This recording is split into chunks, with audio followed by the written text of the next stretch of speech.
Hoy es sábado 6 de diciembre y ayer encendimos las luces de Navidad en Castilleja.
Bienvenidos y bienvenidas a Radio Castillejar.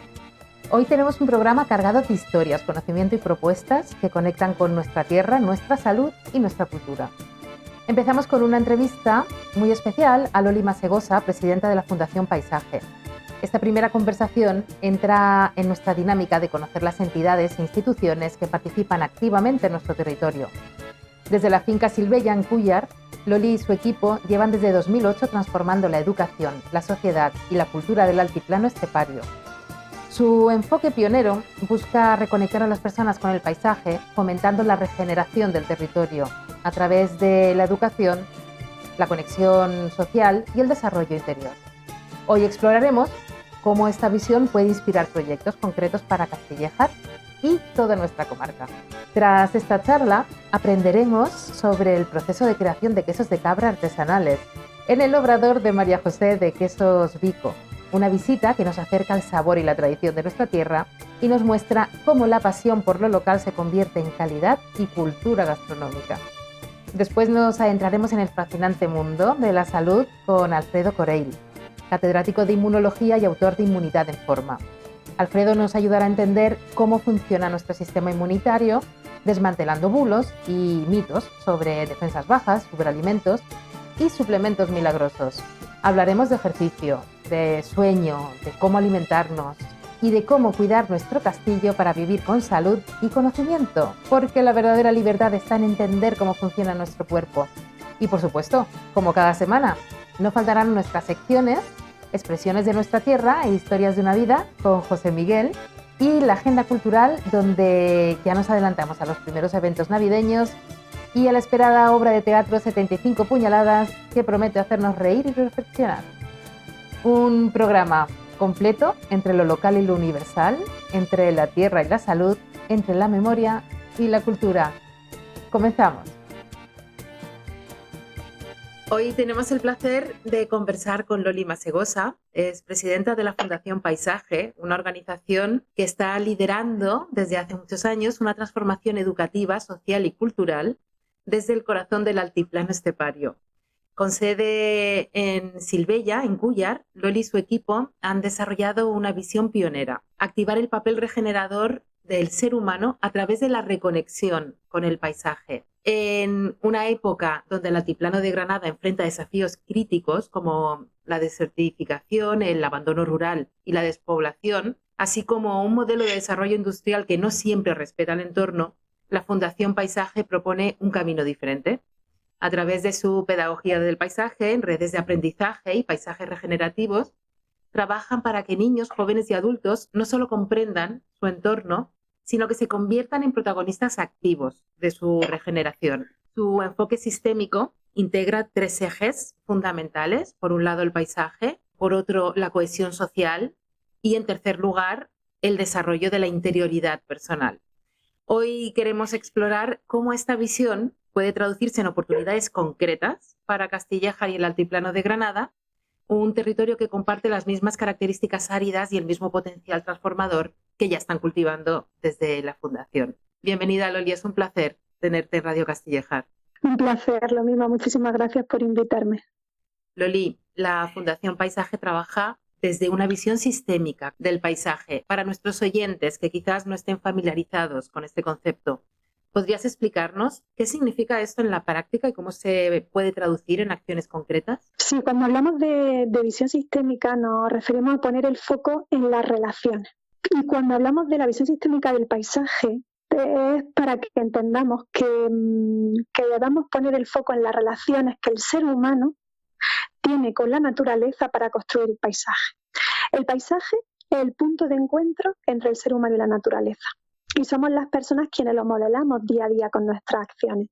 Si entendemos que el ser humano necesita relacionarse con el entorno por 4 claves, que son la alimentación, la protección, la comunidad y la interioridad. La alimentación, ¿por qué? Construimos paisajes, ¿no?, mediante la agricultura, la ganadería en nuestro territorio. La protección, porque construimos paisaje al construir nuestros refugios, nuestro hogar, nuestros pueblos. Construimos paisaje también en comunidad, porque somos seres gregarios.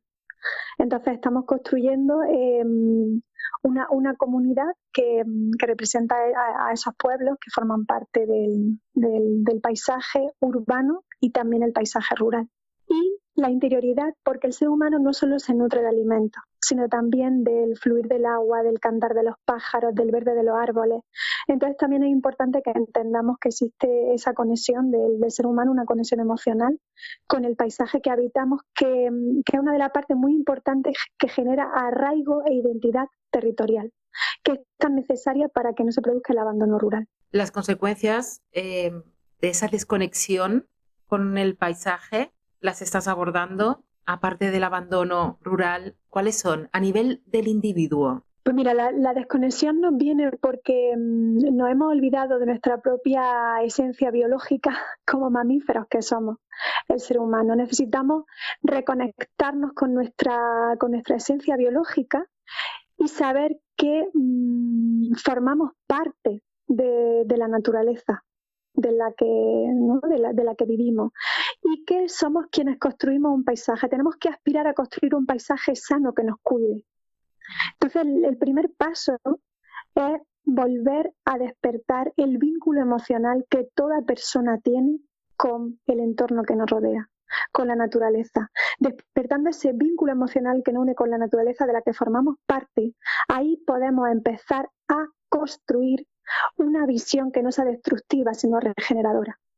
Y aquí tiene mucho que ver nuestra mirada. No es lo mismo ver que mirar. Mirar es pasar lo que vemos por el filtro de la mente y del corazón.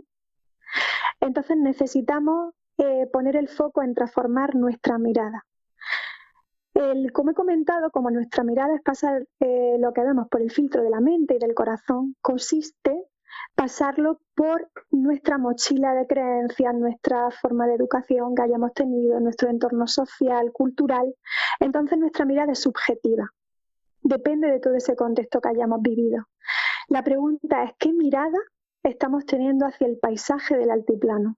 ¿Qué mirada? Porque depende de nuestra mirada hacia el paisaje del altiplano. Si es una mirada apreciativa, que es la que necesitamos construir, podremos regenerar el territorio. Entonces esa es la clave también de ese vínculo, que estamos transformando nuestra mirada hacia el paisaje que habitamos para poder regenerarlo, para poder impulsar el papel regenerador, porque el primer paso para impulsar el papel regenerador del ser humano es que la persona quiera, que crea en ella misma, que confíe en que nosotros podemos. La regeneración no depende solo de otras personas, depende de cada habitante de este territorio, desde que nos levantamos hasta que nos acostamos, de las decisiones que vamos tomando al día a día. ¿De qué adolece nuestra mirada actual? ¿Cuáles son, desde la Fundación y desde vuestra experiencia, los males, por catalogarlo de alguna manera, o los errores que cometemos actualmente al mirar el paisaje? Más allá, evidentemente, y lo estás comentando, de la pasividad, que es un gran mal para una sociedad. Claro, pues la parte que necesitamos mejorar es que nuestra mirada al paisaje lo hacemos desde la exterioridad, la superioridad y la instrumentalidad. Creemos que el paisaje es un instrumento que nos puede valer para sacar recursos solamente. O sea, tenemos que generar una mirada integradora. Tiene que integrar lo cultural, lo social, lo ambiental y la parte económica. Tenemos que saber mirar de una forma integradora donde todo esté unido. Entonces, el principal reto que tenemos es transformar una mirada que mira desde la exterioridad, se siente que no forma parte de esa naturaleza, que desde la superioridad nos creemos superiores, ¿no? Creemos que el ser humano puede hacer lo que le apetezca o lo que quiera, sin tener en cuenta que está haciendo un daño a otros seres que también forman parte de este ecosistema, de este paisaje que habitamos, y desde la instrumentalidad, ¿no? Creyendo que es un instrumento. Si cambiamos eso y convertimos, transformamos nuestra mirada a una mirada regeneradora, que es una mirada atenta, asombrosa, compasiva y que es capaz de mirar y contemplar desde el corazón, ahí ya cambiamos, porque ya ponemos el foco en las relaciones. Sabemos que todo está relacionado y que si nosotros incidimos en un aspecto, va a dañar o a mejorar otro. Tenemos que empezar a analizar las relaciones que existen entre todos. O sea, al final, como todos vivimos, por ejemplo, con esta pandemia, con el COVID, sabíamos que la salud está relacionada con la economía. Entonces no podemos actuar de una manera segmentada. Todo está relacionado en el paisaje y tenemos que llegar a ese entendimiento. Habéis desarrollado una pedagogía del paisaje, como la llamáis, con bloques temáticos específicos.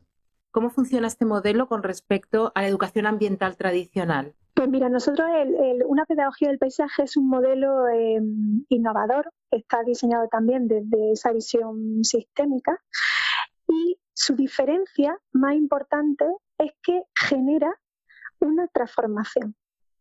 Nosotros no estamos imponiendo un cambio. Aquí hay una parte que sí quiero transmitir que es importante. Cuando uno impone un cambio, lo que uno recibe es la resistencia a ese cambio de las demás personas. Todas las personas nos cuesta trabajo cambiar, hay una resistencia al cambio, porque el cambio viene desde fuera, una imposición. Si nosotros nos están diciendo que por el cambio climático tenemos que reducir nuestro consumo de energía, nosotros nos resistimos a reducir ese consumo de energía porque de alguna manera nos saca de nuestra zona de confort. Cuando se produce una transformación, la transformación viene desde dentro. La persona se transforma desde dentro y la persona entiende que existe una relación muy grande entre el consumo de energía, el consumo excesivo de agua, etcétera, que va a tener un efecto en la salud de su hijo, ¿no? Cuando tú empiezas a entender que todo está relacionado y que va a afectarte a ti en tu salud al corto y a largo plazo, que va a poder vivir con menos calidad, ¿no? Debido al cambio climático, que puede ser que tu hijo sufra más. Todo eso te genera una transformación interior. Pero claro, necesitas entender. Entonces, para que se produzca una transformación, dentro de una pedagogía del paisaje trabajamos 3 dimensiones. La dimensión de la interioridad, que tiene que ver con el autoconocimiento de ti como persona, de tus emociones, esa inteligencia emocional, y el saber qué creencias limitantes tenemos, que se nos han desarrollado desde que hemos nacido en nuestra crianza, en nuestra educación, en nuestro contexto social y cultural en que nos hemos criado, y necesitamos entender qué está ocurriendo con eso. Y creencias pueden limitar el que hoy en día tú puedas llegar a impulsar ese papel regenerador. Después está la dimensión social, es que vivimos en un mundo lleno de competitividad y necesitamos transformar la competitividad a cooperación. Entonces, eso es una parte que el sistema educativo tiene que volcarse y la familia y la sociedad en general, porque tenemos que quitarnos la parte competitiva para darnos cuenta de que todos ganamos. Unos ganan ni otros pierden. No tenemos que ser mejores que otros, sino todos tenemos unas habilidades y un talento que uniéndolas y poniéndolas al servicio de la regeneración de este territorio va a ser muchísimo mejor que estar viviendo bueno, yo que vengo también del mundo, ¿no? de la agricultura, mi padre es agricultor y ganadero y durante mi trayectoria no me dediqué al asesoramiento en agricultura y ganadería ecológica. Lo hablaba mucho con los agricultores, no es que yo vendo la almendra a un precio y no digo el precio que lo he vendido porque si no el otro lo va a vender a más, sino que vamos a ver si entre todos vendemos la almendra, ¿no? en el territorio a un precio digno para el agricultor. Entonces hay una parte de creencias limitantes y un cambio de mentalidad que necesitamos prestar atención. Y por eso es la clave de irnos a la educación, porque si no se genera un círculo vicioso. Yo llevo desde 2009 impulsando proyectos educativos, sociales y ambientales, y impulsando también mucho la cooperación. Y en todas nuestras experiencias de asociaciones y movimientos sociales nos damos cuenta de esa necesidad, de cómo necesitamos siempre un cambio de mentalidad. No podemos encontrar la solución con la misma mente con la que creamos el problema. Esto es clave. Entonces, claro, necesitamos irnos a ese cambio de mentalidad y por eso nosotros en un momento de nuestra trayectoria decidimos que la clave estaba en irnos a la educación para poder tener una nueva generación que ya viniera con esa nueva mirada regeneradora hacia el paisaje y que estuviera ahí la clave de la transformación de un territorio. Nosotros desde Fundación Paisaje, nuestra clave es invertir en personas. Creemos que la clave está ahí. Como decía Paulo Freire, no es la educación lo que cambiará el mundo, sino las personas. Entonces, es un poco nuestro labor y nuestra pasión en el que estamos desarrollando este trabajo a un nivel nacional e internacional. Nuestra sede está en el altiplano y además somos de aquí, tanto David como yo, que somos los fundadores de Fundación Paisaje y los diseñadores de una pedagogía del paisaje. Y somos de Cúllar, nos encanta, o sea, tenemos un amor por este territorio enorme y nos encantará ver que esa transformación es posible y comienza por ese cambio de mirada, ese cambio de mentalidad. Y necesaria. He llegado hace poquito a esta tierra, me he enamorado y de ahí ha nacido este pequeño proyecto de comunicación para poner en valor toda la riqueza que hay en el territorio, que es mucha, y me enfado mucho con las personas que hablan de manera negativa de esta tierra, como que aquí no hay nada, y comparándose siempre, ¿no?, con otros espacios y lugares del país que también son muy interesantes y ricos, pero aquí también tenemos una rica historia, vestigios prehistóricos, tenemos gente, cultura, tradiciones, emociones y un entorno que el paisaje es totalmente embriagador. Así que todo este movimiento que habéis creado es realmente muy positivo. Y para que nos podamos implicar de manera concreta, ¿qué tipos de proyectos crees que se podría desarrollar en un municipio como Castillejar con vuestra fundación? A ver, nosotros en nuestro foco, nuestras líneas de acción son 3. La primera es la formación. Como hemos dicho, necesitamos transformar nuestra mentalidad, entonces necesitamos formarnos integrando las 3 dimensiones, la interioridad, lo social y el conocimiento del paisaje, su regeneración. Entonces, nosotros estamos centrados en desarrollar programas formativos que transformen mentalidades. ¿Qué ocurre tanto en un pueblo como en un territorio? Necesitamos identificar, nosotros lo que hacemos es seleccionar a actores clave dentro de un territorio que puedan crear un gran impacto. Actores clave dentro de un territorio, si nos vamos a la educación, son los maestros y maestras, el profesorado. Si nos vamos también a un ayuntamiento, muchas veces son los técnicos del ayuntamiento.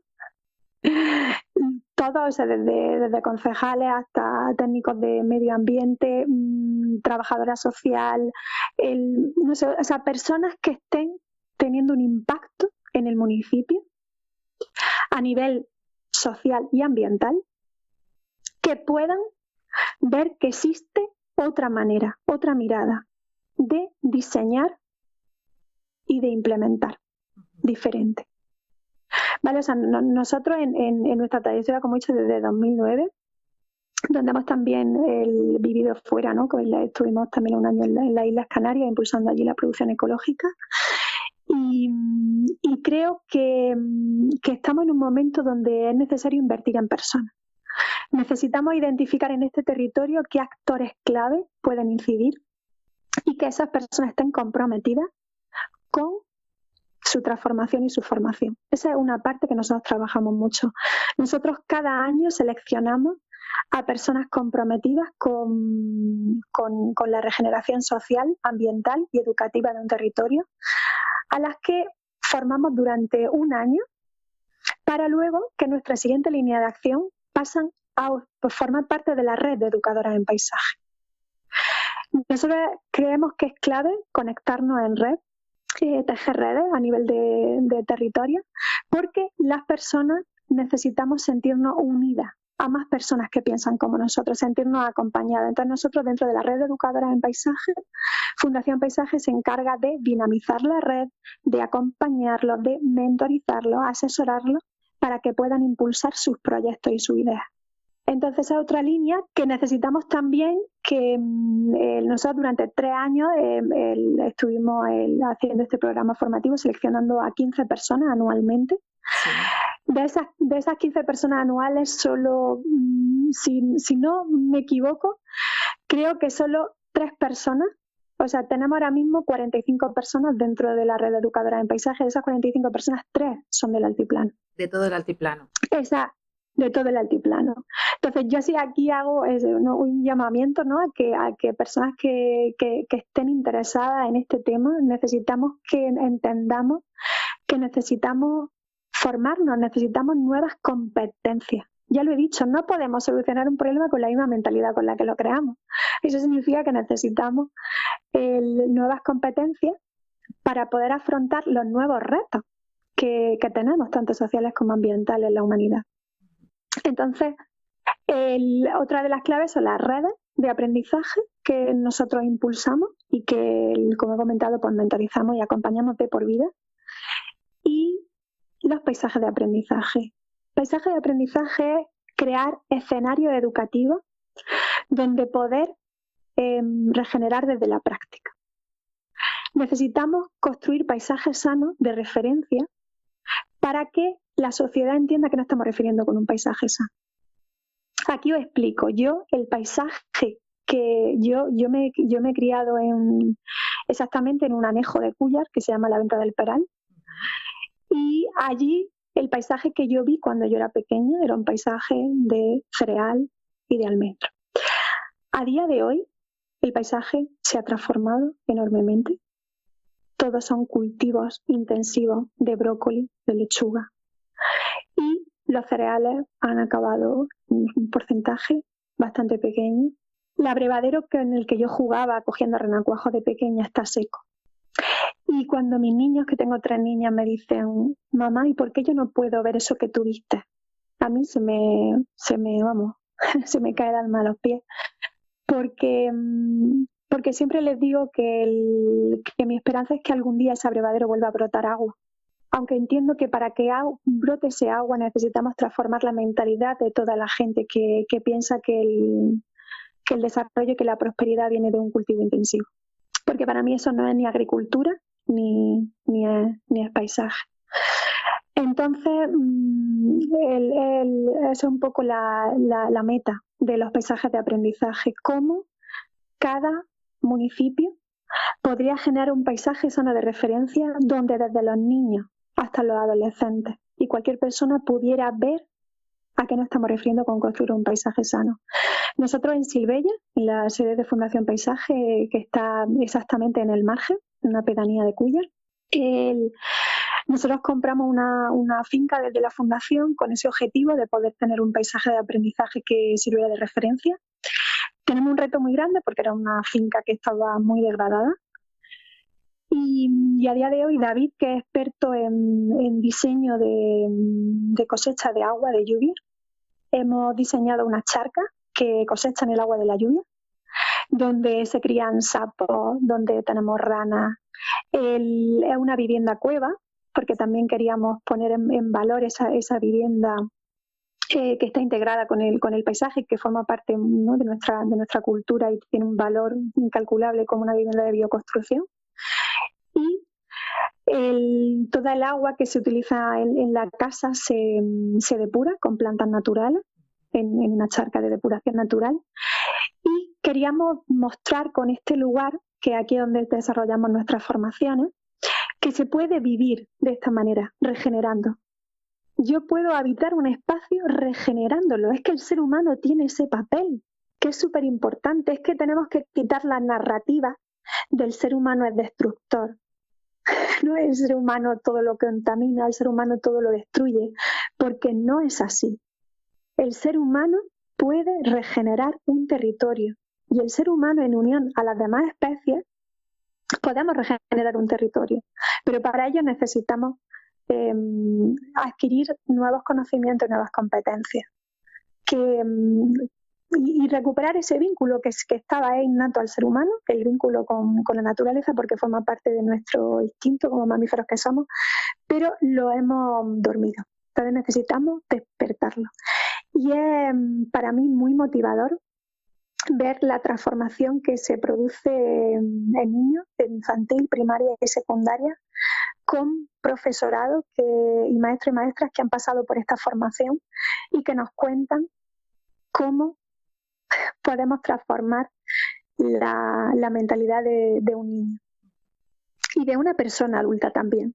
Pero para ello, para transformarnos y para transformar esas creencias limitantes, necesitamos vivir experiencias, necesitamos atrevernos. Entonces, por eso es también importante esos paisajes de aprendizaje, un lugar donde uno va y vive una experiencia real de vida donde estamos regenerando.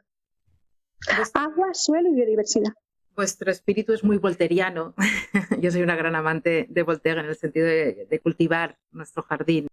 Actualmente nos enfrentamos en el altiplano de Granada y concretamente en Castillejar con la proliferación o futura posible proliferación de proyectos industriales como macroplantas de biometano. El ciudadano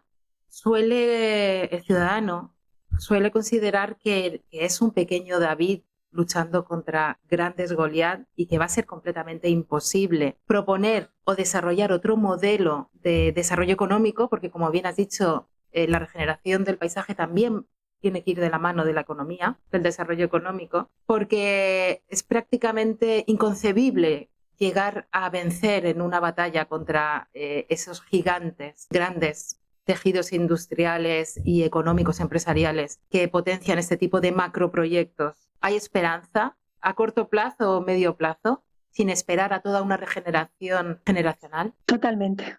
Claro que hay esperanza, porque la clave está ahí, la clave está en las personas.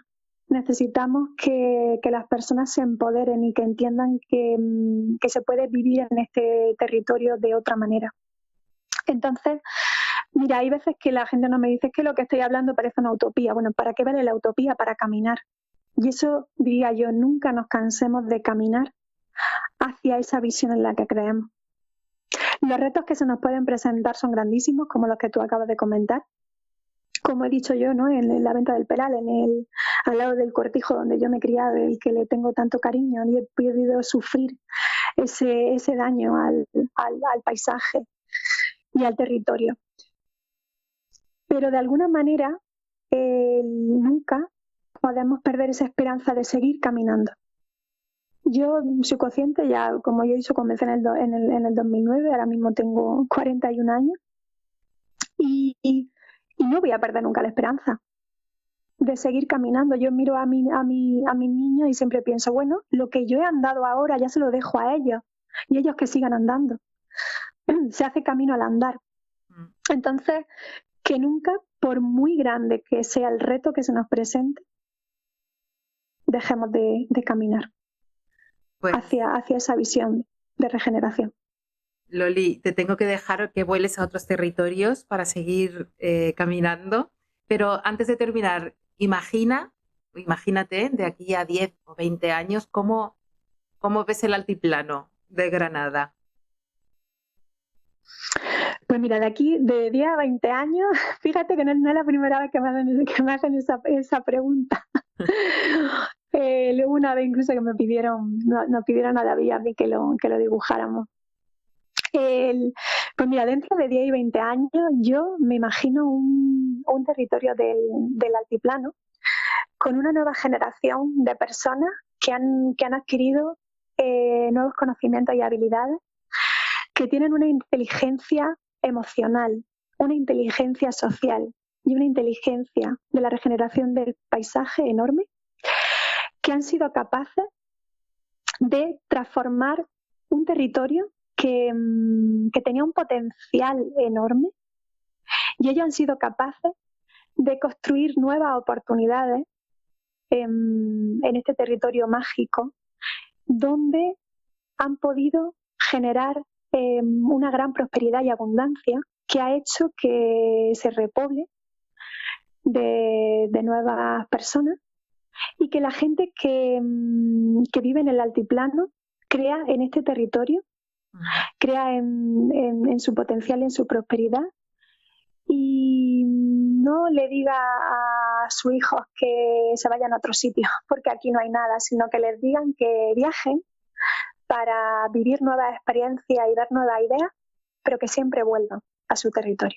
Para seguir andando y construyendo y cultivando su jardín. Loli, muchísimas gracias. ¿Cómo se puede poner la gente, las personas que estén interesadas, instituciones, el ayuntamiento, nuestro colegio, en contacto con vosotros? Pues mira, nosotros está en nuestra página web, fundacionpaisaje.com, y también tenemos el correo info@fundacionpaisaje.com, y el teléfono 635 18 19 79 para ponerse en contacto con nosotros y podamos construir. Pues venga, vamos a ver si conseguimos a más de 3 personas para el Altiplano de Granada para impulsar esta magnífica tierra y mágica tierra, como tú bien dices, y que yo personalmente he elegido en total libertad, y será por algo. Algo hay aquí que te atrae. Muchísimas gracias, Loli. Ha sido un verdadero placer y muchas gracias por todo el trabajo que hacéis. Muchísimas gracias a ti, Lorena, y por crear este espacio que es tan importante de divulgación y comunicación.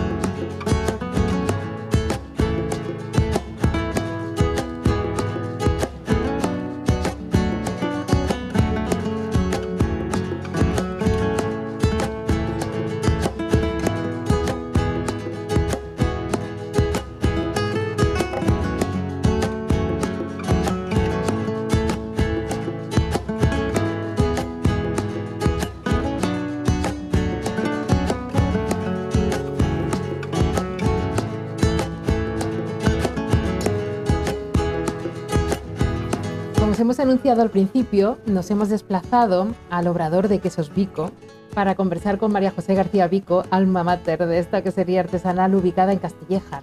En Quesos Vico elaboran quesos de cabra con leche cruda, sin conservantes ni aditivos. Son parte de la marca Sabor Granada y su proyecto surgió de un alojamiento turístico para ofrecer talleres atractivos a los visitantes que poco a poco fueron abarcando mayor protagonismo hasta convertirse en el proyecto que hoy conocemos y disfrutamos. Su compromiso es claro: materias primas de calidad, fabricación artesanal y desarrollo sostenible. Todo un ejemplo y una inspiración. Ya no os entretengo más, que viene María José, que nos ha abierto de par en par su obrador a explicarnos todo el proceso de creación de un queso de cabra de Quesos Vico. Te cuento el proceso de elaboración. Para que entendamos cómo... Sí. Pues todo, desde el principio. Vale. Desde que consigues la materia prima, sí, hasta que tenemos el quesito en nuestra mesa. Perfecto. Pues compramos la leche de la central de recogida, que es el camión que pasa recogiendo a todos los ganaderos de la zona. Me descarga la leche en este tanque, que es un tanque de frío. Normalmente son 700 litros los que elaboramos. Me la descarga ahí y a continuación ya valoramos si hacemos el semicurado o el curado con leche cruda. Nuestro curado no está pasteurizado, con lo cual tiene una maduración de 2 meses obligatoria para que las bacterias malas, como yo digo, mueran y se destruyan. El semicurado, en cambio, sí que lo pasteurizamos. Entonces conectamos a esta máquina de aquí y ahí lo subimos a 72 grados y lo enfriamos hasta 28. Simplemente entra por esta parte un de estos de placas. Entonces entra por aquí, se calienta, me parece que son cada 10 segundos por litro. ¿vale? Entonces, un circuito de agua fría y ya me la va enfriando por esta parte. Conectamos desde ahí hasta aquí, que esta es la cuba de cuajar. Este es un baño María.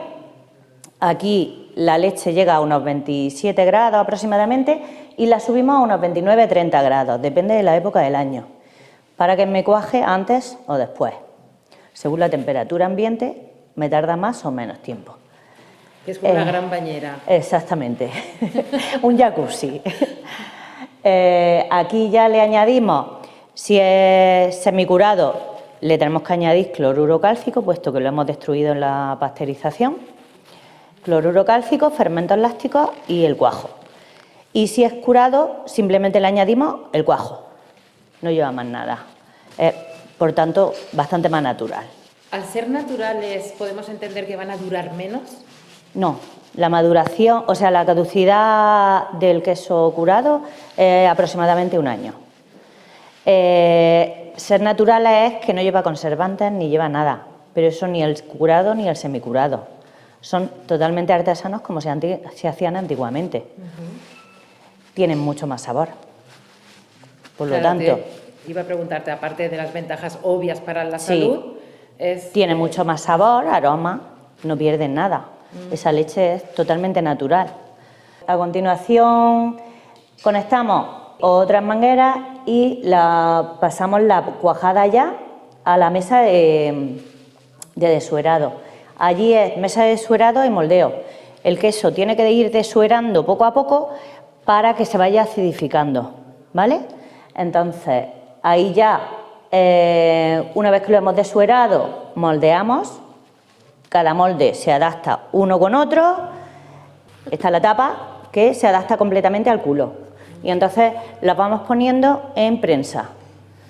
Sácale una foto. Iremos poniendo fotos como estamos grabando en audio para que los oyentes puedan tener también pues imágenes del proceso y que vean cómo está todo de reluciente, que es una maravilla. Es muy importante porque las bacterias aquí pueden crecer rápidamente. En la prensa depende del tipo de queso que vayamos a hacer, también tiene que estar más o menos tiempo. Por ambos lados, o sea, son 2 vueltas y como al molde le ponemos unos paños para que no se pegue el queso, si no se pegaría al molde, después le quitamos el paño y lo ponemos otros 10 minutos sin paño para que coja el dibujo que hemos seleccionado, ¿vale?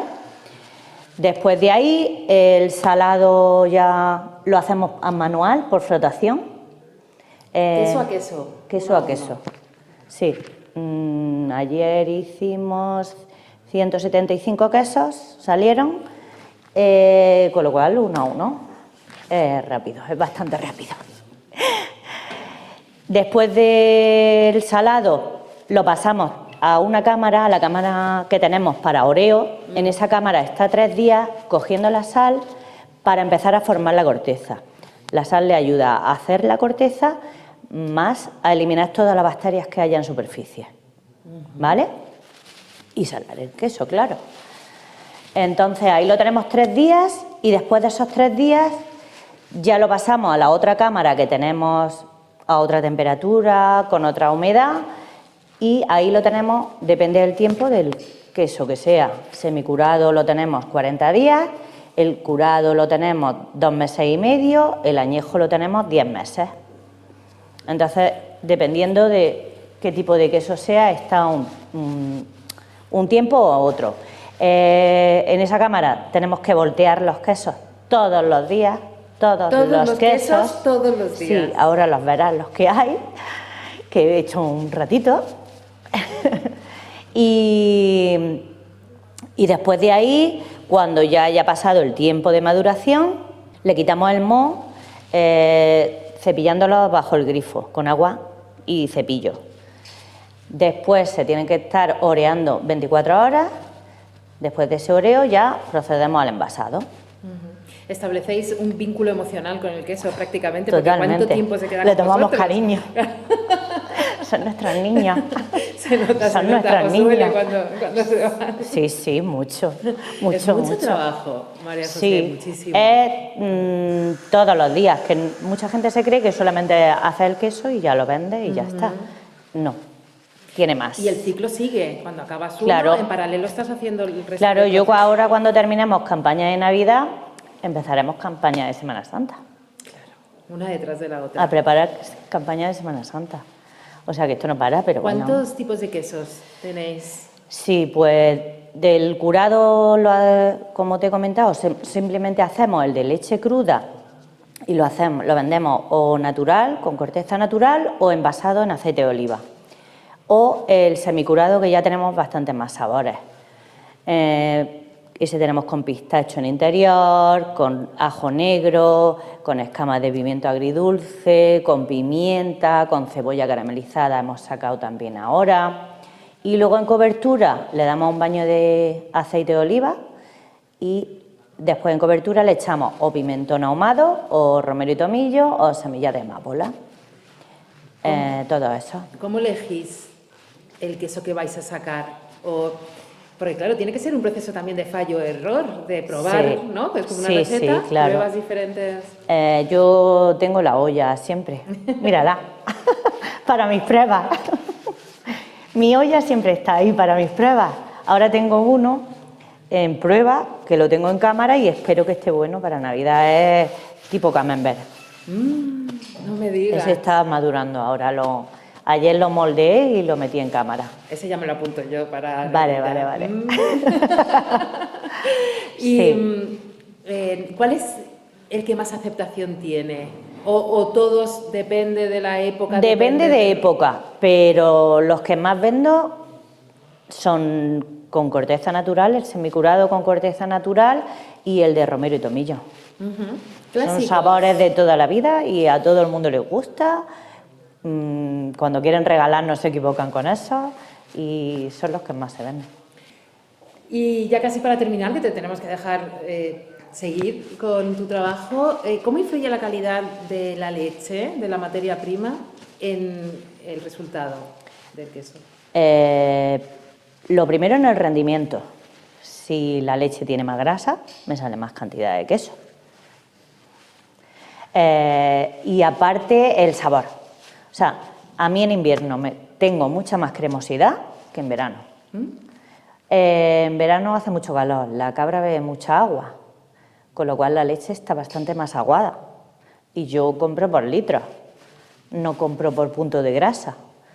En invierno la leche está mucho más densa, como yo digo, solamente cuando descarga el lechero ya se nota la capita que se me queda arriba de nata. Eso ya se nota luego en la cantidad, que como te digo, sacan mucho más rendimiento y aparte en la calidad, mucha más cremosidad. Y hablando de cremosidad, ¿alguna receta que tengas así bajo la manga para estas Navidades, que ya están aquí? Pues mira, a mí me gusta mucho hacer la lasaña con el queso semicurado con pistacho. Lo corto en láminas finitas y entonces se lo voy poniendo encima de la lasaña. Capa de pasta, capa de carne o con verduras y el queso con lasaña. Y te puedo decir que está bastante bueno. Le da un toque. Yo estoy pensando que a mí me gusta mucho el picante, en hacerlo con el de guindilla.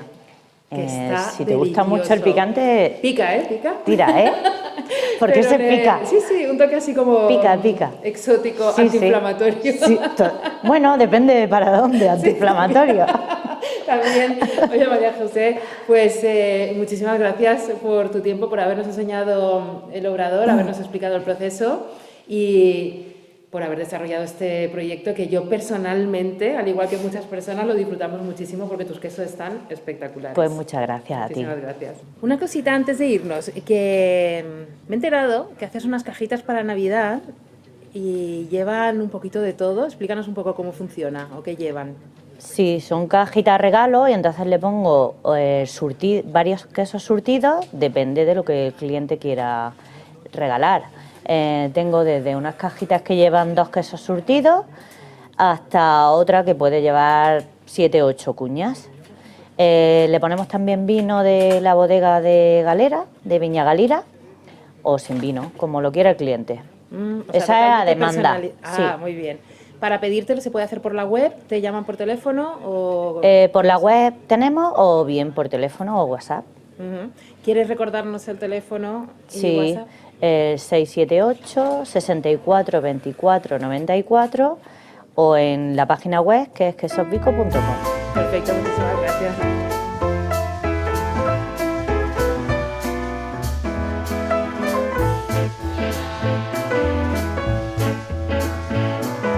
Pues en la agenda cultural de esta semana, en Castillejar, ya hemos dado la bienvenida a la Navidad con varias actividades especiales. Bueno, ayer el encendido de las luces, por supuesto, ¿os lo pasasteis bien? ¿Os gustó?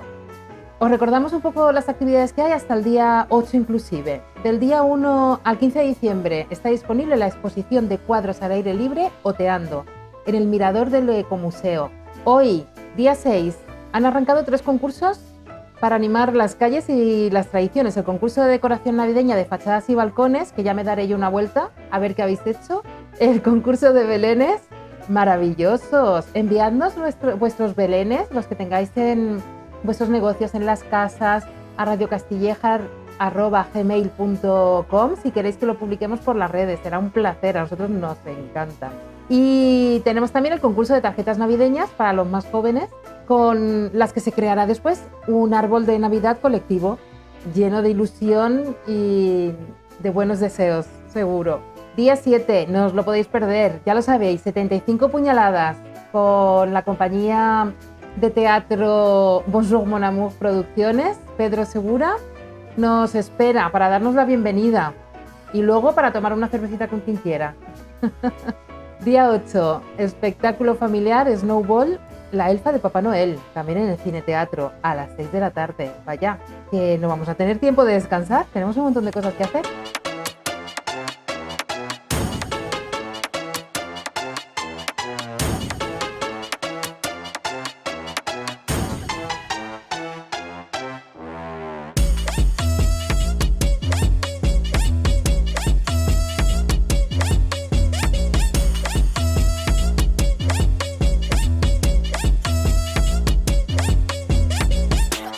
Con este fresquito que ya nos está visitando, os queremos invitar ahora a acercaros a una buena lumbre, a acomodaros como en casa y a serviros un cafecito caliente, un chocolate o una infusión bien calentito para calentar las manos y el corazón, porque así es como se escuchan mejor las historias. Así que vamos a arrancar una nueva entrega de Expresiones de nuestra tierra, Historias de una vida, la sección de Radio Castillejar donde celebramos junto a José Miguel nuestras palabras, nuestras costumbres y esos recuerdos que nos acompañan siempre o nos van a acompañar siempre a partir de ahora después de haberlos escuchado. José Miguel ya está llegando, ya lo estoy viendo, que viene con ganas de compartir con nosotros, de hacernos reír y de traer un trocito de nuestra tierra a esta pequeña radio. Así que tomad asientos que ya llega. José Miguel, ¿cómo estás? Hola, buenas tardes, Lorena, ¿qué hay? Pues mira, que acabo de venir de terminar el Belén de Santo Domingo, a ver si ya este domingo lo podemos inaugurar. Dinos, ¿va a haber horario de visita? ¿Se puede visitar? Sí, claro. Es decir, lo que ya Luisa, que es, digamos, la encargada de todo eso, ya lo pondrá pondrá los horarios en las redes sociales. Fantástico. Pondrá el horario de visita. Pero que creo que este domingo ya a la mañana creo que se podrá visitar ya. Sí. Bueno, hemos intentado cambiarlo todos los años, intentamos hacerlo de diferente forma. Pero nada, y ahí estamos. ¿Hoy qué nos traes? Y bueno, yo hoy me he apuntado 3 palabras. Que la primera sería archeles o apechusque. Sí, que hacemos 2 en 1. Las 2 tienen el mismo significado. O sea, archeles que apechusque. Pues archeles, las herramientas que uno necesita para hacer cualquier trabajo.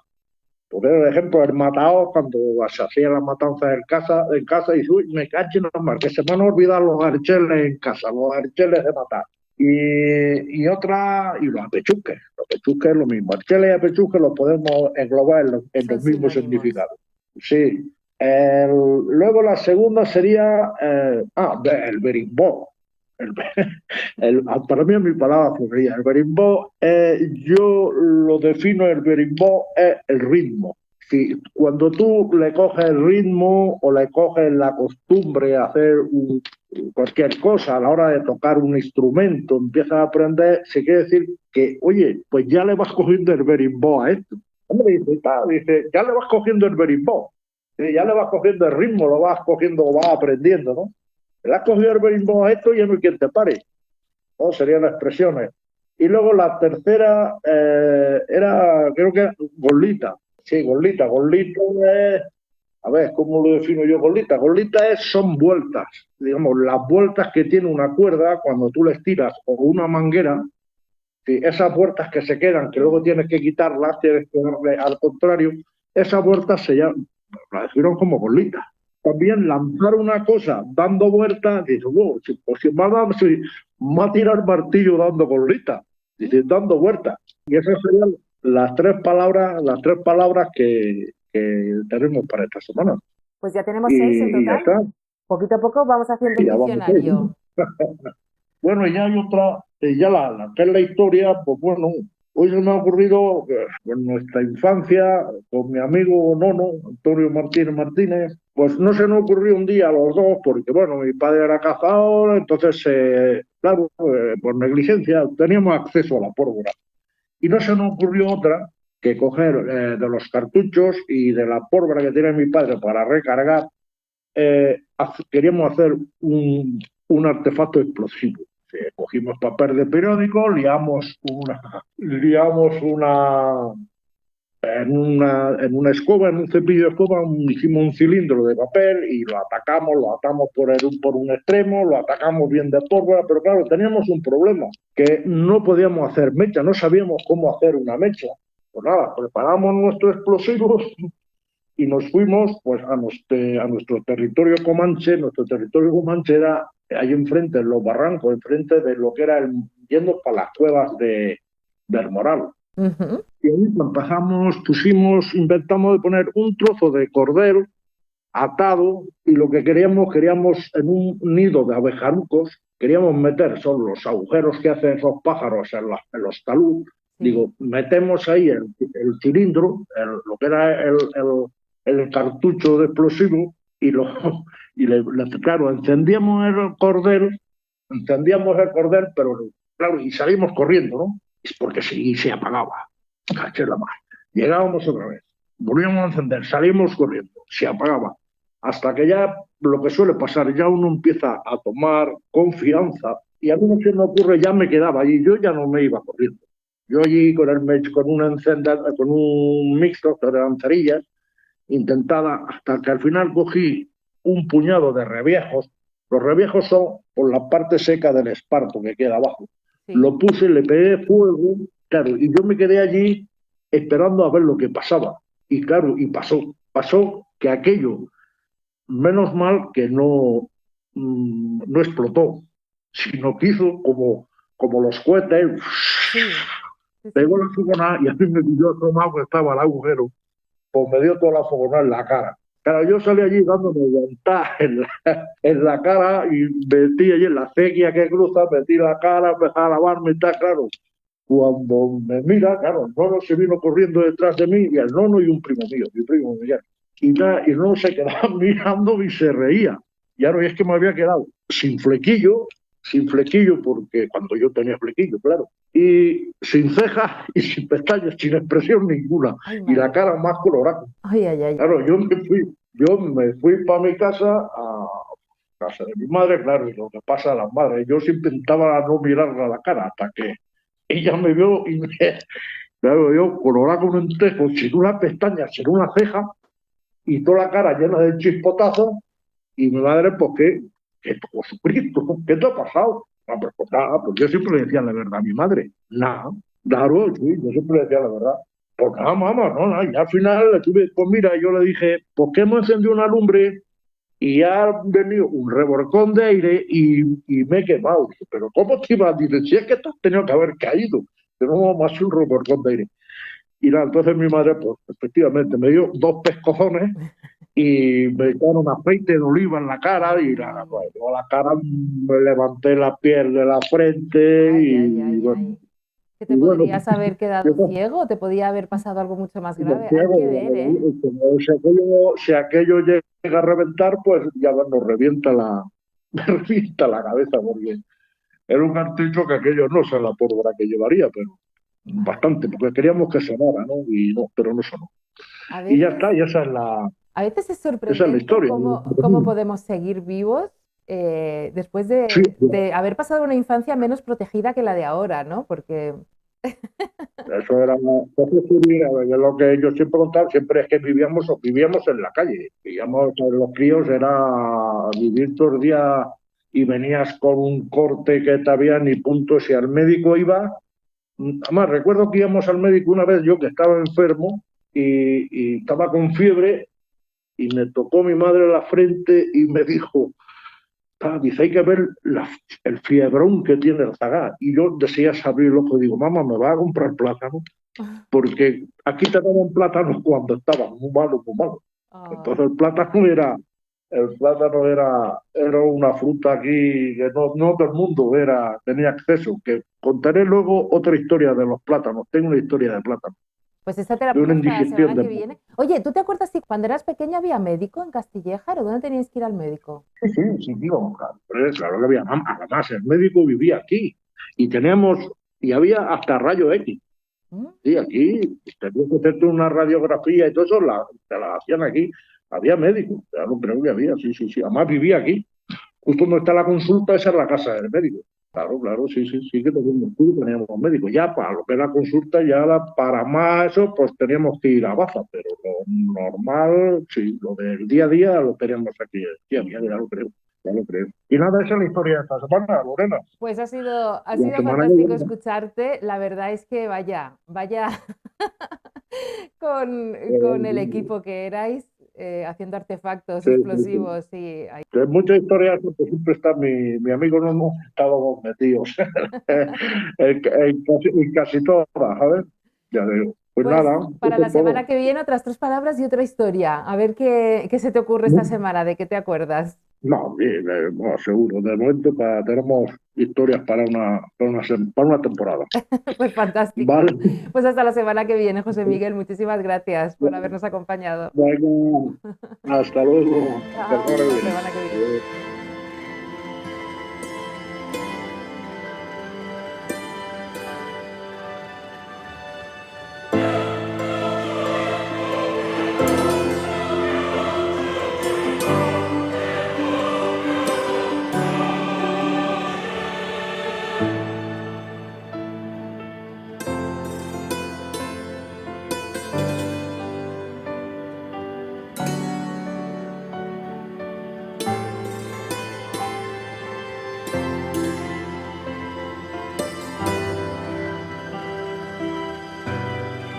Vivimos tiempos tan deslumbrantes como agotadores. Cada día nos cruzamos con titulares que prometen la eterna juventud a golpe de superalimento, suplementos que juran blindarnos contra todo y dietas que parecen más un experimento social que una propuesta saludable. Pero entre tanto ruido surge una pregunta esencial para nuestra salud y nuestra longevidad. ¿Qué sabemos realmente de nuestro sistema inmunitario? Hoy contamos con la presencia de un invitado que es un faro en medio de esta maraña informativa. Él es Alfredo Coreil, muchos de vosotros lo conoceréis, que no solo entiende de verdad el sistema que nos protege y nos mantiene vivos, sino que se ha convertido en un altavoz de esa sabiduría y la ha convertido en algo que podemos comprender y usar, algo que es realmente fundamental. Alfredo es catedrático de inmunología, especialista clínico, miembro de la Sociedad Española de Inmunología y maestro nato con más de 2 décadas enseñando y acercando mentes al saber. Si has visto a alguien desmontar bulos sanitarios en medios de comunicación con elegancia, rigor y una sonrisa, seguramente era él. En 2018 fue reconocido como mejor docente universitario de España. Pero más allá del título, lo que le hace grande es su misión: democratizar el conocimiento científico. Y además, su voz no se queda en los laboratorios ni en las aulas. Alfredo es activista, defensor de derechos y diversidad, y ha sido incluido por Forbes entre las mentes más creativas del país. Un científico que entiende que la salud también es cultura, comunidad y libertad. Porque sí, cuidarnos va mucho más allá de una píldora mágica o una infusión de moda. Cuidarse también es pensar, dudar, entender y elegir. Cuando sabemos cómo funciona nuestro cuerpo, somos libres. Libres para distinguir ciencia de marketing, para no caer en falsas promesas, libres para construir bienestar real y no aspiracional. Y por todo ello, hoy celebramos el lanzamiento de su último libro, Inmunidad en Forma, un libro honesto, práctico, basado en evidencia, obviamente, y pensado para nosotros, los curiosos, los inquietos, los que necesitamos comprender antes de consumir, una guía para entrenar nuestras defensas, detectar inmunofakes y, sobre todo, recuperar el poder sobre nuestra salud. Bienvenido, Alfredo, es un placer tenerte con nosotros. Hola, Lorena, muchas gracias por invitarme a tu bitácora y por tu presentación tan maravillosa, gracias. Alfredo, antes que nada, alguien podría preguntarse qué tiene que ver Star Wars con la medicina. Bueno, es una buena pregunta. Es una manera en la que yo durante la pandemia conseguí, con una metáfora, explicar a la ciudadanía cuestiones muy complejas, como es el funcionamiento del sistema inmunitario. Y me sirvió la analogía con los Jedi, con los robots, con los Sith, para hablar de los buenos, los malos y los mensajeros. Así que, bueno, para mí fue un elemento muy bonito y de transmisión de conocimiento. Comencemos con uno de los mitos sobre el sistema inmunitario. El sistema inmunitario bajo. ¿Existen realmente eso que oímos y que está tan a la orden del día? Bajas defensas, estamos bajos de defensa. Bueno, es una manera de decirlo que puede conducir a error, pero más que bajas o altas, hay veces que están las defensas, lo que están es desequilibradas, ¿no? Y lo que tenemos que hacer es equilibrarlas, porque es difícil que todo el sistema inmunitario se venga abajo, pero sí que es verdad que hay hábitos cotidianos que nos pueden ayudar a mejorar o a empeorar. Depende cómo lo hagamos y cómo vivamos, cómo nos alimentemos, cómo durmamos. Así que sí que el sistema inmunitario se puede desafinar. Y lo que yo propongo en este libro es, aparte de conocerlo un poquito cómo funciona, para que el ciudadano esté como curioso, como tú decías, se empodere y ya conociendo tome decisiones, cuento qué posibilidades hay de afinarlo, ¿no? y de mejorarlo y qué cosas hay que evitar también para no empeorarlo. Para ayudarnos, nos invitas a visualizar nuestro sistema inmunitario como un castillo y hablas de 3 líneas de defensa. La piel, por un lado, la inmunidad innata, por el otro, y la inmunidad adaptativa. ¿Podrías ayudarnos a visualizar, aunque toda esta información la tenemos en tu libro, cómo trabajan juntas, así como aperitivo? Sí, fíjate, la piel, y no solo la piel, es todas las mucosas que recubren superficies del cuerpo.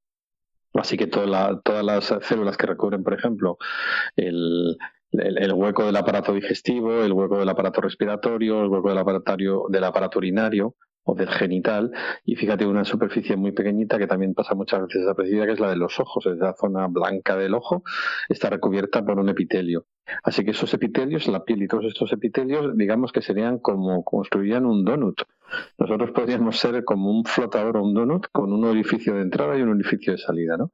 Y todo ese muro, en el fondo, separa el interior de nuestro cuerpo del exterior. Así que esa es la primera línea. Y hay investigadores que se atreven a decir que si tenemos intacta esta piel y estas mucosas, podemos evitar el 95% de las infecciones, nada menos. Así que imprescindible tener una higiene de piel, de dientes, tener la microbiota afinada para que todo esto no nos pase. El segundo nivel son ya interior, que es lo que llamamos la inmunidad innata, y aquí tenemos funciones tan fascinantes como que hay un grupo de células que si se encuentran con una bacteria o un hongo o algo que les parece extraño, se lo comen y lo digieren y así lo quitan de en medio. Así que eso es una de las mejores funciones innatas de nuestras defensas, el, digamos, comer y destruir sustancias extrañas. Y luego tenemos un tercer nivel, que es las tropas de élite, porque digamos este nivel innato tenemos muchos soldaditos, pero hacen siempre lo mismo. No hay capacidad de mejorar su respuesta. Y en cambio tenemos unas tropas de élite que se pueden entrenar, pueden mejorar y que tienen memoria, ¿no? Y que así que son las que controlan un poco todo el sistema. Esto es en mi metáfora de Star Wars, como antes me preguntabas, yo pongo a los Jedi, ¿no? En este nivel máximo, ¿no? De élite. y actúan de modo coordinado, de modo que la piel está en primera línea siempre. El momento que esta piel se rompe o estas mucosas se rompen, imagínate que si pillas un diente, los dientes muy fuertes, te haces una herida, o imagínate que vas descalza en la playa en verano y te haces una herida en el pie, ya se ha roto ese muro exterior, ¿no? Entonces ahí ya se pone en marcha de modo instantáneo, en pocos segundos, la inmunidad innata. La inmunidad adaptativa esta élite, en cambio, tarda un poquito más. Tarda la friolera de 7 días en ponerse en marcha del todo. Es muy especializada, es muy específica, es muy buena, pero es un poquito lenta. Entonces, bueno, nos va cubriendo la innata en esos periodos de preparación. Y ahí tenemos un segundo cerebro realmente olvidado, que es la salud intestinal. ¿Por qué ha sido relegado a un segundo plano? Quizá porque se ha conocido recientemente su impacto. Yo creo que nos queda mucho todavía por conocer de la salud intestinal y el impacto real sobre la salud global. Fíjate que el sistema inmunitario en el fondo decide, frente a cada cosa con la que se enfrenta, si la tiene que atacar o tiene que callarse y dejarla pasar. Cada cosa con la que se encuentra a lo largo del día. Y esto sucede, esta decisión tan fuerte se produce en el intestino. Imagínate que comes pues algo vegetal, unos espárragos o una soja, y ahí hay proteínas de esos vegetales. O comes una carne de pollo o un huevo, y ahí hay proteínas animales. Eso es extraño a mi cuerpo. Y eso, el sistema inmunitario se lo encuentra en el intestino. Y en el intestino lo que tiene que suceder de modo habitual es que eso, a pesar de ser extraño, no se le ataque porque es alimentación. Y es algo que no me va a hacer ningún daño. Pero es que por la misma vía de entrada que entran estos alimentos, entran bacterias malas. Imagínate que tomas una mayonesa que se ha hecho con huevo natural y que tiene salmonela, que te va a producir una salmonelosis. Pues esa salmonela también es una sustancia extraña y entra por el mismo sistema, por el aparato digestivo. Entonces, ¿qué hace que a una cosa el sistema inmunitario la conteste y la ataque y se deshaga de ella, como es la salmonela, y a otras cosas como son las proteínas de la vaca o las proteínas del huevo o las proteínas de la soja, no le hagamos ninguna reacción? Bueno, pues hay un afinado maravilloso ahí en el intestino donde se toma esta decisión. Tenemos que tener un intestino a pleno funcionamiento, y para que funcione, una de las cuestiones que tenemos que vigilar, y cada día se sabe más de ello, es la microbiota que vive sobre nuestras paredes intestinales. Tenemos la friolera de 2 kilos de peso ahí, y nuestra pared intestinal, si la estiráramos, si fuéramos capaces de estirarla, tendríamos como unos 250 metros cuadrados de superficie intestinal cada persona. Imagínate lo vasto que es, lo grande que es esta superficie intestinal, así que hay que cuidarla muchísimo. Se nos hace difícil pensar que piensa, valga la redundancia, que es un sistema perfecto que toma una decisión en un momento determinado que nos puede ayudar a fortalecernos y a salvarnos incluso la vida. Hablas también, otra gran herramienta, otro gran recurso, el ejercicio. De hecho, te refieres a él como la vacuna del ejercicio. ¿Crees que debería ser prescrito en las consultas médicas? No, sin ninguna duda. Es una cosa que también yo creo que la ciudadanía ya está siendo más consciente, ¿no? Solo nos hemos pensado en el ejercicio cuando hay algún problema ya de salud grave, ¿no? Decir, bueno, pues a ver si me pongo un poco a tono, si bajo un poco de peso, si me pongo un poco más saludable. Y esto debe ser, digamos, debería estar en el día a día en las escuelas. Que por supuesto hay clases de gimnasia, pero no estaban tan enfocadas a tener un cuerpo sano, ¿no? Yo creo que los niños y las niñas ya desde pequeños deben entender que su cuerpo tiene que estar sano, y para que esté sano, no solo el ejercicio, tienen que tener higiene de sueño, tienen que alimentarse bien, etcétera, etcétera. Pero el ejercicio, fíjate que yo tengo una tercera parte del libro donde entro en enfermedades, porque mucha gente me decía, sí, doctor, usted dice que hay que hacer ejercicio para el sistema inmunitario, pero yo tengo artrosis, yo no me puedo mover. Bueno, pues con independencia de la enfermedad que pueda tener una persona y de su edad, siempre se le puede adaptar un poquito de actividad física. Yo recuerdo a mi padre en sus últimos años apenas se podía mover, porque ya era muy mayor, tenía muchos problemas, pero todos los días él subía y bajaba las escaleras de su casa 4 o 5 veces. Eso es maravilloso, porque eso ya es algo más que estar sentado en el sofá todo el día. Entonces todo el mundo puede adaptarlo a su condición física, el hacer un poco de ejercicio y fíjate, el ejercicio de fuerza, el entrenamiento de músculos, que hasta hace poquísimo estaba como muy demonizado, como que eso era solo para los digamos, que querían hacer cuerpo, los de halterofilia y tal. Hoy en día se sabe que no, que el ejercicio muscular potencia también, libera unas sustancias cuando hacemos ejercicio de músculo que potencian las defensas, con lo cual, fíjate, el ejercicio saludable se considera el hacer unos 150 minutos semanales de ejercicio, que esto vienen a ser 2 horas y media.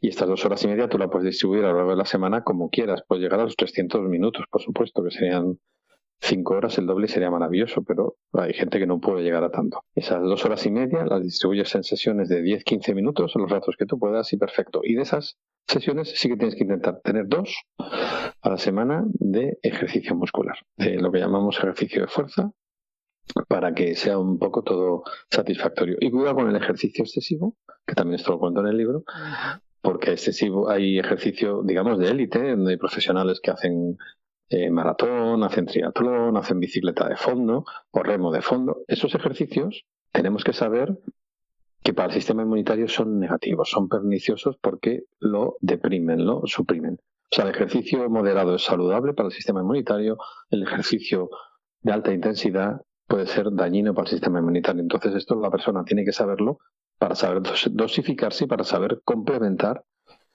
cuando tenga ejercicio de exceso. Y esto, por ejemplo, los deportistas de élite lo tienen muy claro, tienen equipos médicos o de salud, nutricionistas y médicos, enfermeras que les complementan, les suplementan para superar este problema. Todo en su justa medida, ¿verdad? Efectivamente, sí. De una larga vida y saludable.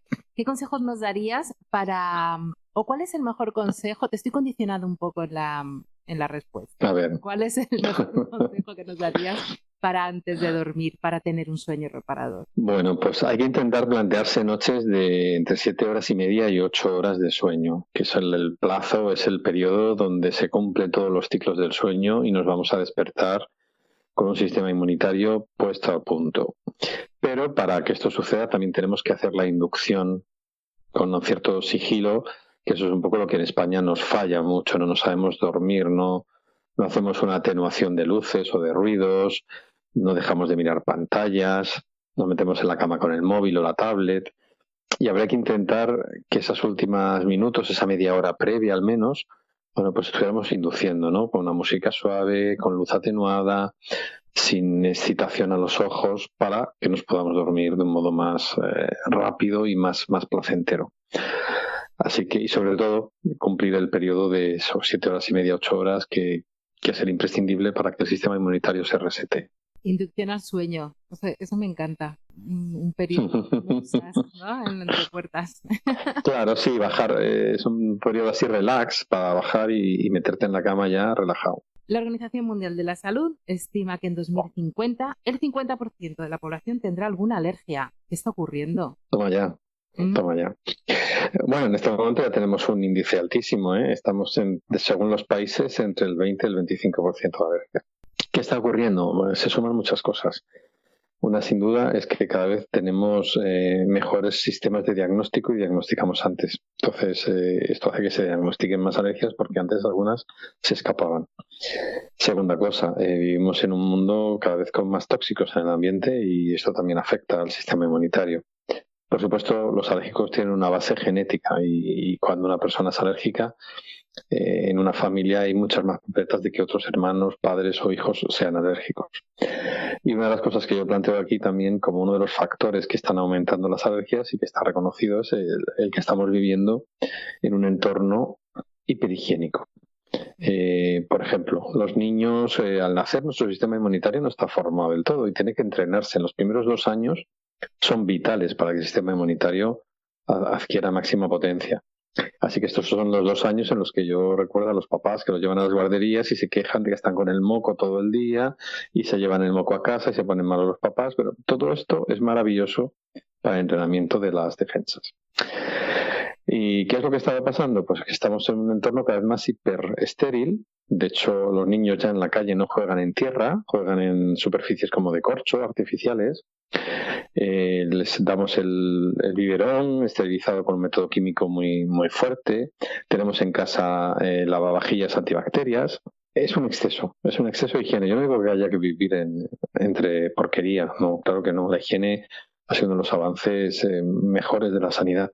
Pero cuando estamos en un exceso de higiene estamos impidiendo que el sistema inmunitario se entrene y entonces parte de sus elementos pueden volverse o bien contra nosotros y producir autoinmunidad o bien contra sustancias que no deberían, como son los pólenes o como son los alimentos, y producir las alergias. Así que, por ejemplo, una vida más rural, una vida con más animales cerca, pues nos ayudaría a que el sistema inmunitario estuviera mejor entrenado. Y ya prácticamente para acabar, ¿cuál es el immunofake, el mayor bulo o el bulo más peligroso que corre por las redes y por los medios de comunicación actualmente? Bueno, mira, hay muchos, Lorena. Yo, de hecho, cuando hice este capítulo último, que es el que más trabajo me ha costado, pregunté a mis seguidores por Instagram qué cosas les recomendaban para sus defensas o qué compraban ellos para sus defensas. Y bueno, analicé al final 10 productos porque no podía dedicarme todo el libro a esto. Ha sido lo que más trabajo me ha costado. He mirado que en la evidencia científica estos productos tuvieran un sustento. No solo el producto estrella, hay muchas veces que en este producto estrella a lo mejor no vale para mucho, pero lo acompañan de una vitamina B, de una vitamina D, de un zinc, sustancias que sí sabemos que potencian el sistema inmunitario. Entonces, no es tanto el producto estrella, sino los acompañantes los que finalmente funcionan, ¿no? También he estudiado si se ha utilizado, se ha ensayado en personas sanas o en alguna enfermedad, si se ha hecho ensayos clínicos, si están registrados en la base de ensayos clínicos del mundo que usamos todos. He mirado también en una página web que es de especialistas en suplementación y me he dado de alta, y ahí hacen análisis especialistas de máximo nivel sobre todos los suplementos, ¿no? Entonces, con todo esto he construido un abaco que de un modo visual muy rápido pues permite al ciudadano ver qué de ruido o qué de fondo de evidencia científica hay detrás de cada una de estas cosas, de cada uno de estos eslóganes que se dan. Y para no hacer muchos spoilers, si te parece, te diré uno que ha salido muy malo y otro que ha salido muy bueno para mi sorpresa. El Inmunocal, que es un producto que se vende de modo más piramidal, ha sido el desastre mayor de todos los que he analizado, porque no tiene debajo absolutamente nada. No hay absolutamente nada debajo de este producto y además se vende, como te decía, de modo piramidal. La gente tiene que comprar mucha cantidad y venderlo a su vez para podérselo permitir, ¿no? Y bueno, pues no hay nada detrás de él. Y para mí en este caso es una de las estafas mayores que hay. Por otro lado, pues una situación muy buena se ha dado con un grupo de 3 hongos que yo no conocía que hubiera tanta evidencia detrás científica de su uso en personas que están con quimioterapia frente al cáncer, ¿no? Entonces, en esa situación, la combinación de estos 3 hongos va muy bien porque cada uno de ellos, de modo independiente, se ha estudiado en distintos tumores que potencia el sistema inmunitario. Así que, bueno, pues para mí esto ha supuesto una sorpresa muy positiva y, de hecho, yo, de personas que me han preguntado en alguna situación, se lo he podido recomendar, ¿no? Que este conjunto de hongos. Luego lo que pasa es que hay que ver el suplemento, si tiene una concentración adecuada y el precio, ¿no? Porque también hay unos precios tremendos, ¿no? Estos en concreto, te digo para no dejar con la duda a nadie, se llaman Shiitake, Maitake y Reishi, ¿no? Son 3 tipos de hongos que son muy buenos para el sistema inmunitario, sobre todo en personas con alguna quimioterapia post-cáncer. Y hay más, pero no te los voy a desvelar. Porque está todo en Inmunidad en Forma. Alfredo, que se te lee como se te escucha. Qué placer escucharte, haberte tenido aquí. Consideramos que la libertad se halla en el conocimiento, de modo que gracias por hacernos más. Gracias a vosotros. Sí, yo lo que quiero es empoderar al ciudadano y que él decida si se gasta el dinero o no. Porque fíjate, un bulo de los mayores es la vitamina C cuando tienes un catarro, ¿no? Y hay gente que va corriendo a la farmacia a comprar vitamina C. Lo único que va a conseguir es tener una orina cara. Porque afortunadamente la vitamina C no se acumula en el cuerpo, se orina, la que nos sobra. Y es que ya una vez que tienes el catarro, la vitamina C no vale para nada. Lo único que vale a veces, y no demasiado, es para prevenir los catarros. Así que, pues eso, lo que pretendo es que la gente ponga un inmunólogo en su vida con el conocimiento. Muchísimas gracias, Alfredo. Gracias a ti, Lorena. Pues hasta aquí ha llegado el 4º programa de Radio Castillejar. Llevamos un mes con vosotros. Qué rápido pasa el tiempo. Esperamos que os hayan gustado los contenidos y ya sabéis que si queréis participar, enviarnos sugerencias, fotografías de vuestros belenes y decoraciones navideñas Podéis escribirnos a radiocastillejar@gmail.com también para proponernos temáticas, gente a la que entrevistar. Haremos todo lo posible por entrevistarlos y por traerlos a este pequeño territorio del altiplano de Granada. Un abrazo y disfrutad con los sentidos de esta bella tierra. Hasta la semana que viene.